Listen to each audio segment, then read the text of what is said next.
मुझे आपके समक्ष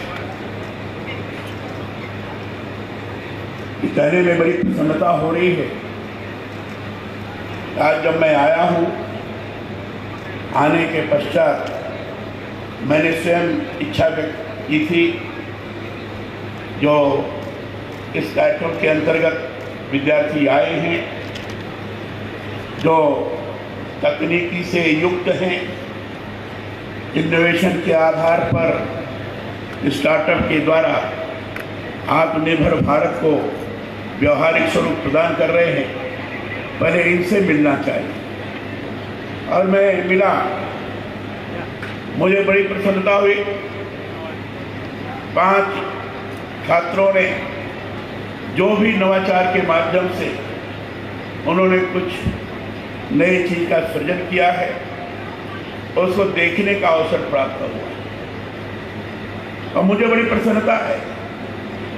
कृषि से संबंधित भी था, ट्रांसपोर्ट से संबंधित भी था, चार्जिंग से संबंधित भी था, आर्टिफिशियल इंटेलिजेंस से भी संबंधित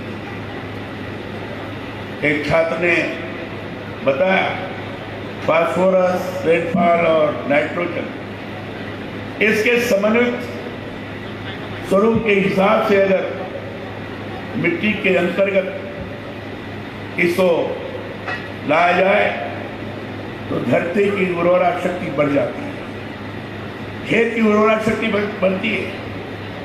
यह स्टार्टअप आज के लिए बड़ा ही उपयोगी है।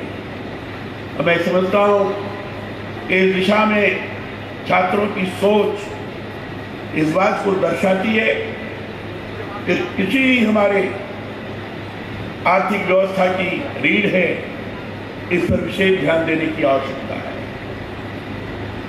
कुछ विद्यार्थियों ने ट्रांसपोर्ट से संबंधित अपने स्टार्टअप को दिखाने का प्रयास किया।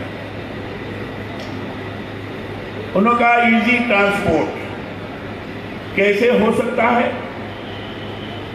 ऐप के माध्यम से कैसे लोग सुविधापूर्वक बस में जा सकते हैं, रूट की सही जानकारी हो सकती है, उस हिसाब से उसने ऐप बनाया।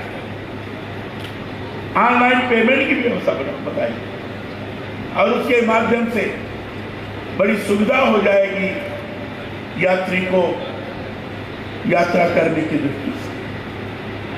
चार्जिंग के हिसाब से बताया, ई व्हीकल का, इलेक्ट्रॉनिक व्हीकल का, चार्जिंग स्टेशन से संबंधित बातें बताई।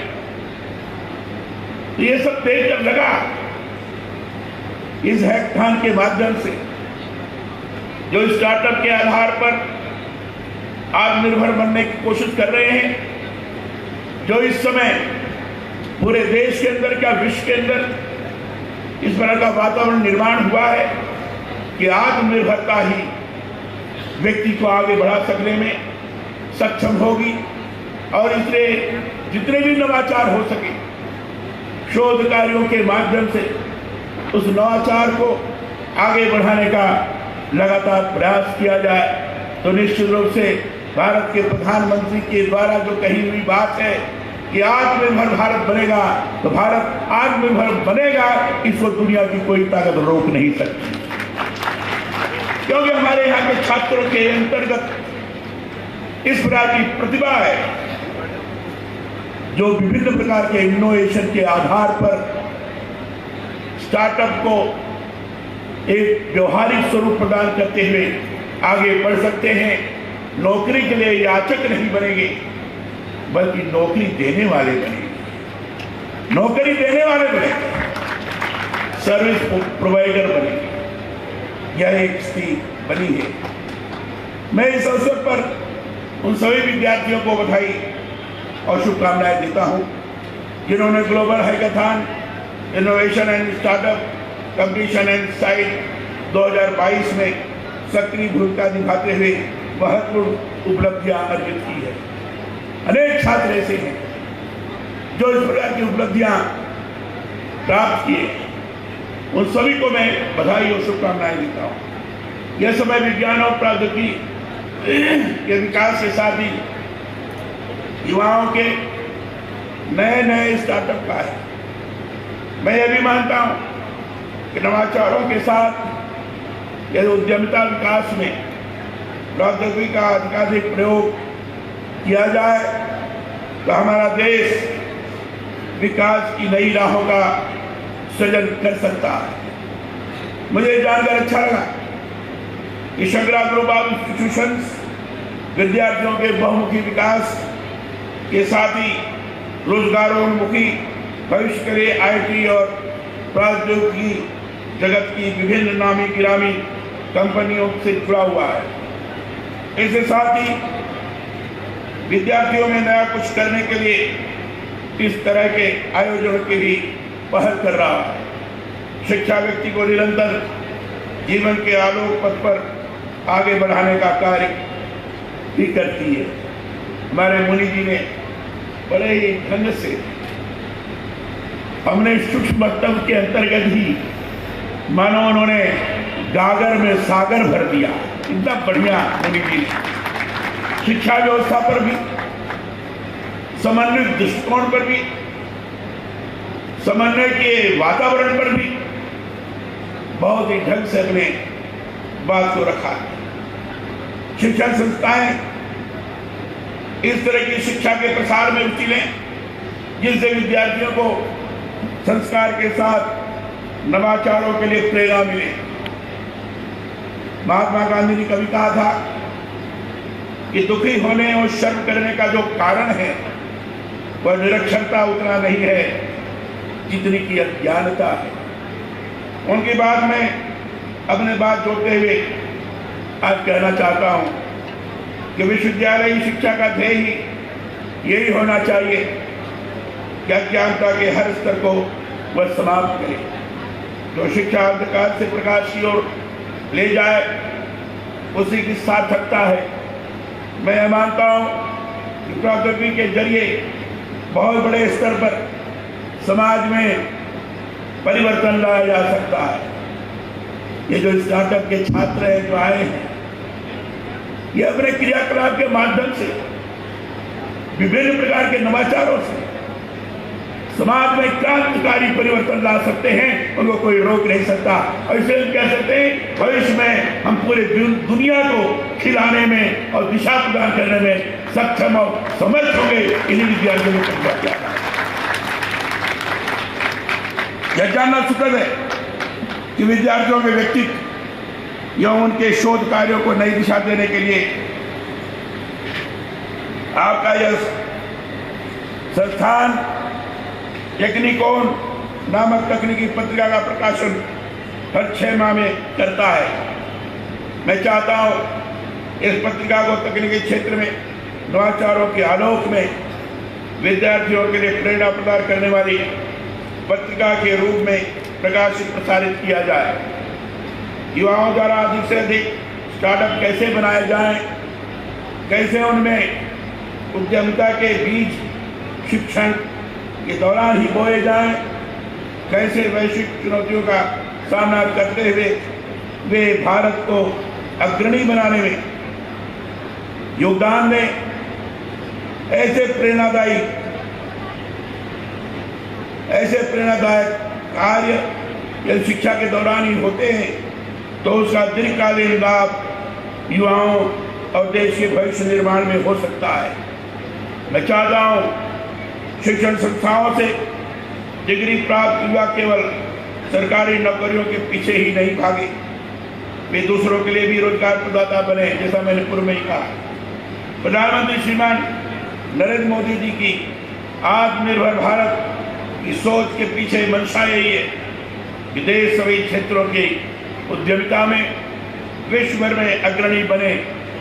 भारत के लघु एवं मध्यम उद्योग मंत्रालय के मंत्री के रूप में कार्य करते हुए मैंने यह गहरे से अनुभव किया है कि स्टार्टअप के माध्यम से युवा न केवल स्वरोजगार प्राप्त करते हैं, अभी तो दूसरों को भी रोजगार के बेहतर अवसर प्रदान कर सकते हैं।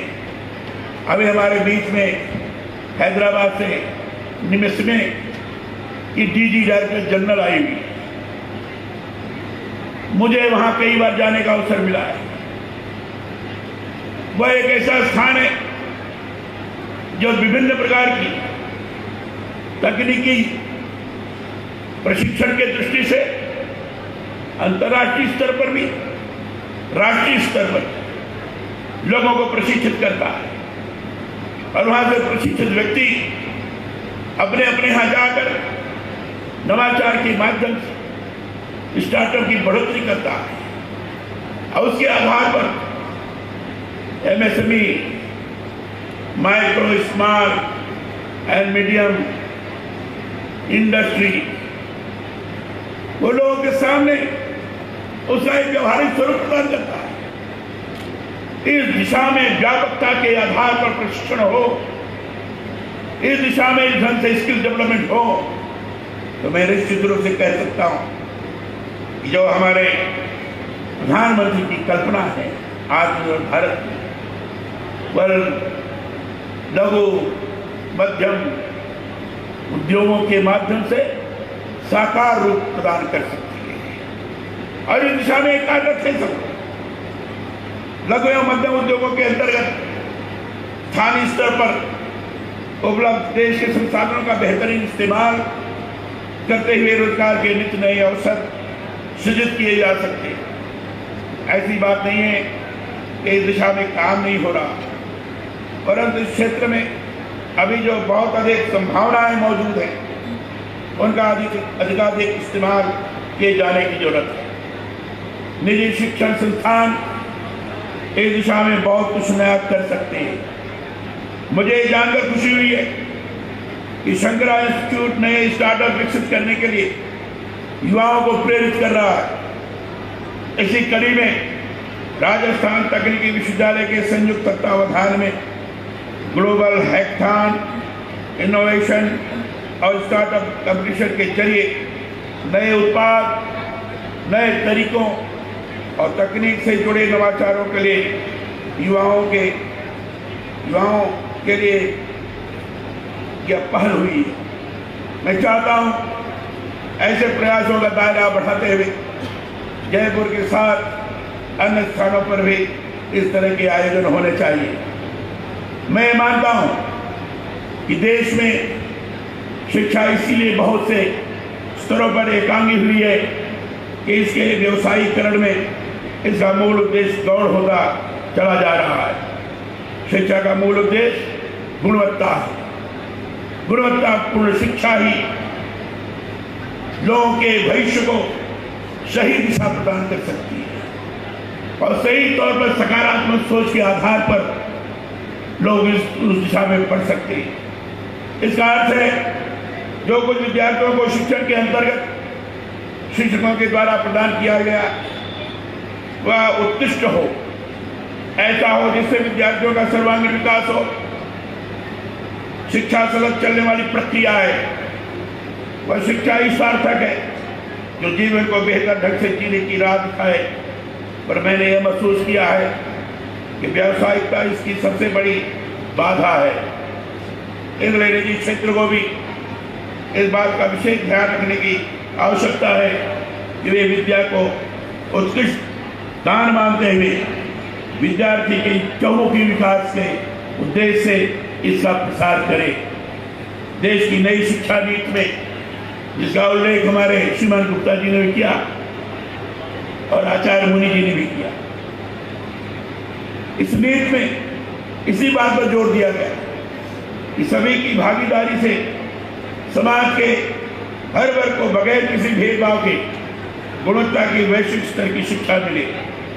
इसलिए इसमें विद्यार्थी को विषय अध्ययन के साथ इस दृष्टि से विकसित करने पर ही अधिक जोर है कि कैसे वह सीखे हुए ज्ञान के साथ भविष्योन्मुख हो। वैदिक काल की भी शिक्षा देखेंगे आप, ऋषि महर्षियों के जीवन को अगर आप पढ़ेंगे तो तकनीकी ज्ञान से इतने युक्त थे वो। हवाई जहाज का अगर सही माने में फार्मूला जिसने दिया वो ऋषि भारद्वाज थे।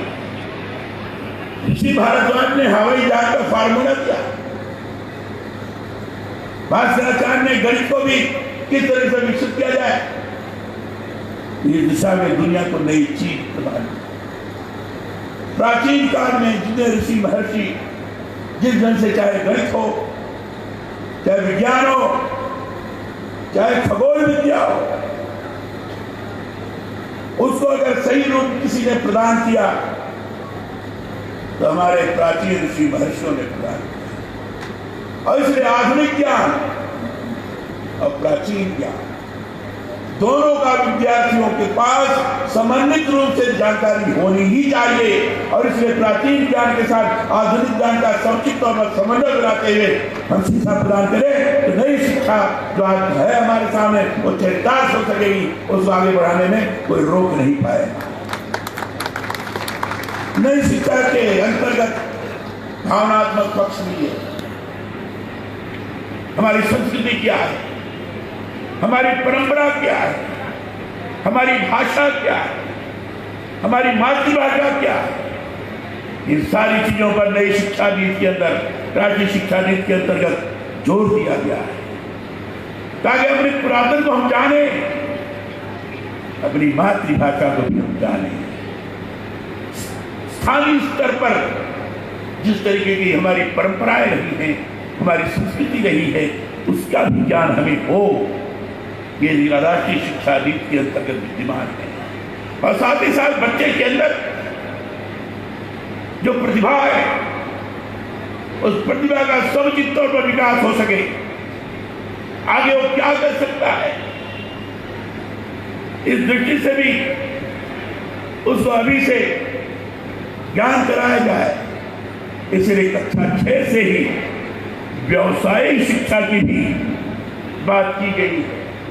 कक्षा 6 से ही बच्चा उस दिशा में बढ़ेगा जिस दिशा में उसका स्वयं का रुझान है, जिस दिशा में उसकी प्रतिभा काम कर रही है। सर मित्रों, इस दिशा में हमें सोचने की जरूरत है।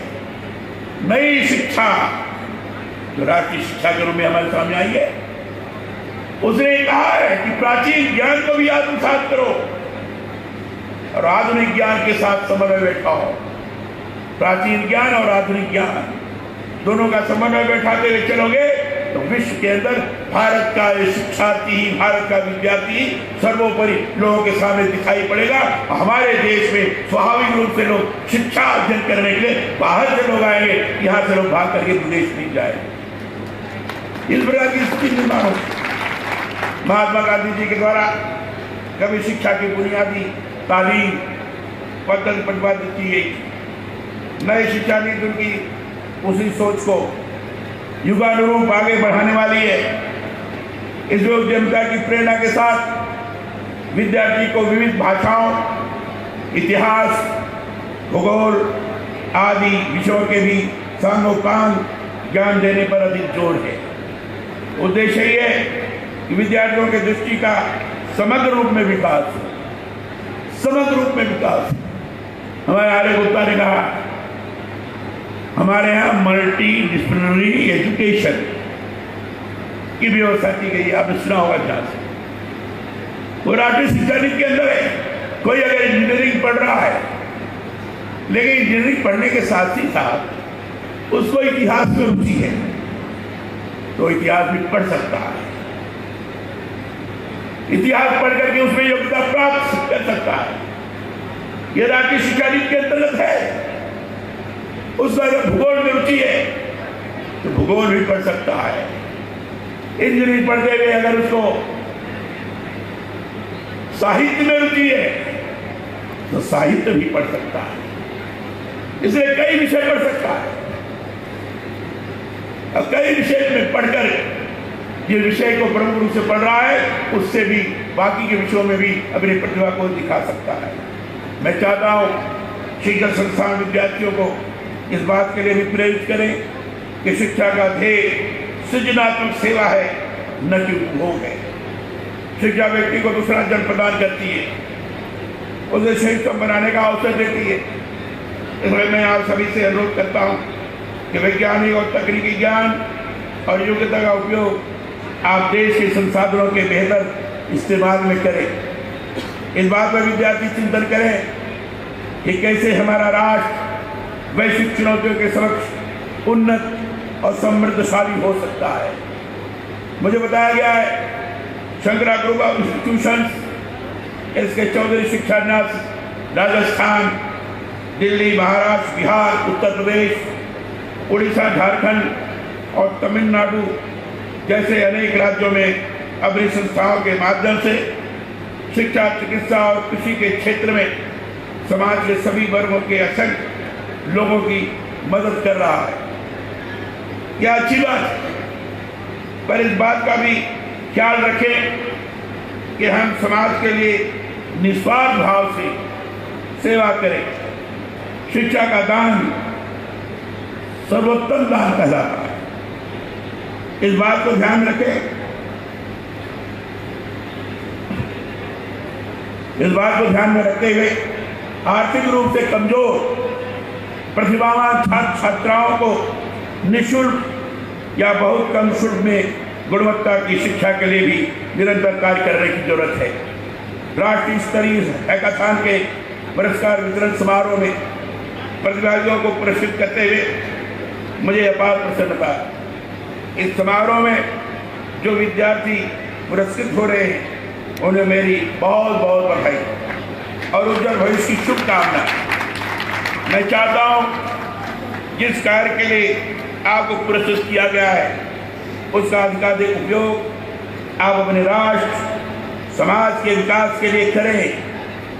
पिछले एक सप्ताह से यहाँ विभिन्न प्रकार की शैक्षणिक, सांस्कृतिक, साहित्यिक एवं खेल प्रतियोगिताएं हो रही।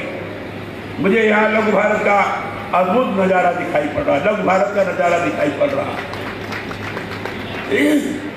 इस ग्लोबल हैकाथॉन और युवा महोत्सव की विभिन्न प्रतियोगिताओं में भाग लेने वाले प्रतिभागियों के प्रोत्साहन या उत्साहवर्धन एक शंकरा संस्थान द्वारा 10 लाख रुपए से भी अधिक राशि के पुरस्कारों का प्रावधान सराहनीय है, प्रशंसनीय है। विज्ञान और प्रौद्योगिकी के क्षेत्र में हमारी भारतीय संस्कृति अत्यंत समृद्ध संपन्न रही है। चाहता हूँ प्राचीन ज्ञान की इस क्षेत्र की हमारी परंपराओं का अनुवाद कराते हुए आप विद्यार्थियों के लिए उसे भी उपलब्ध कराने का प्रयास करें। अंग्रेजी की शिक्षा जरूरी है, परंतु उतना ही जरूरी ये भी है कि हमारी अपनी भाषाओं में भी श्रेष्ठ ज्ञान की जो परंपरा रही है उससे भी नई पीढ़ी को अवगत करवाया जाए। मुझे उम्मीद है इस क्षेत्र में आपका एक संस्थान जल्द ही कुछ नवीन करेगा। यहाँ इस अवसर पर उपस्थित विद्यार्थियों से स्वामी विवेकानंद जी का लिखा भी साझा करना चाहता हूँ। उन्होंने कहा था कि तुम जैसा सोचोगे, या ध्यान से देखिएगा, सुनिएगा, ये बड़ा महत्वपूर्ण वाक्य में पढ़ने का। तुम जैसा सोचोगे वैसा ही बन जाओगे। यदि तुम अपने को दुर्बल समझोगे तो दुर्बल बन जाओगे, ताकतवर सोचोगे तो ताकतवर बन जाओगे। इसमें किसी प्रकार का संदेह नहीं होना चाहिए। ये तो मैं अनुभव के आधार पर बता रहा हूं।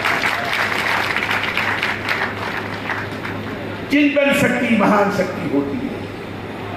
हम किस प्रकार का चिंतन करते हैं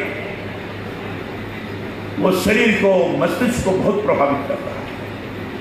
और चिंतन के आधार पर अगर हमने अपने को सही दिशा में सकारात्मक हिसाब से विचार करके चलने का फैसला किया तो उसके अनुरूप ही चलते हैं। आत्मविश्वास जागृत होता है और आत्मविश्वास के अंदर अनंत शक्ति होती है। आत्मविश्वासी पुरुष को कोई पराजित नहीं कर सकता, वो कोई पराजित भी नहीं हो सकता। इसे चिंतन की बहुत बड़ी महत्ता है। विवेकानंद जी ने उसे कहा। इस हैकाथॉन में बड़ी संख्या में उपस्थित विद्यार्थियों से मेरा अनुरोध है कि सकारात्मक सोचते हुए अपने जीवन को आप सभी संवारने का कार्य करें। खुद आगे बढ़ें और अपने लिए अच्छे कार्यों से इस पद पर दूसरों को भी बढ़ने की प्रेरणा प्रदान करें। आप सभी संकल्पबद्ध होकर भविष्य के सपने बुने। स्वामी विवेकानंद जी का स्मरण करें। उन्होंने कहा, उठो, जागो और तब तक रुको नहीं जब तक कि मंजिल हासिल नहीं हो जाए। उत्तिष्ठत् जाग्रत् प्राप्य वरा निबोधत्, ये स्वामी विवेकानंद ने कहा। आइए हम सभी मिलकर शेष भारत के निर्माण में अपना योगदान करें, भारत को फिर से विश्व गुरु स्थापित करें अपने आधार पर, अपने आत्मविश्वास के आधार पर। यह अपेक्षा है। इस अवसर पर हमें आदरणीय चौधरी जी ने यहाँ अपने विचार व्यक्त करने के लिए बुलाया। इसके लिए मैं इनके प्रति और आपने ध्यान से मेरी बात को सुना उसके प्रति आभार व्यक्त करता हूँ। बहुत बहुत धन्यवाद। जय हिंद।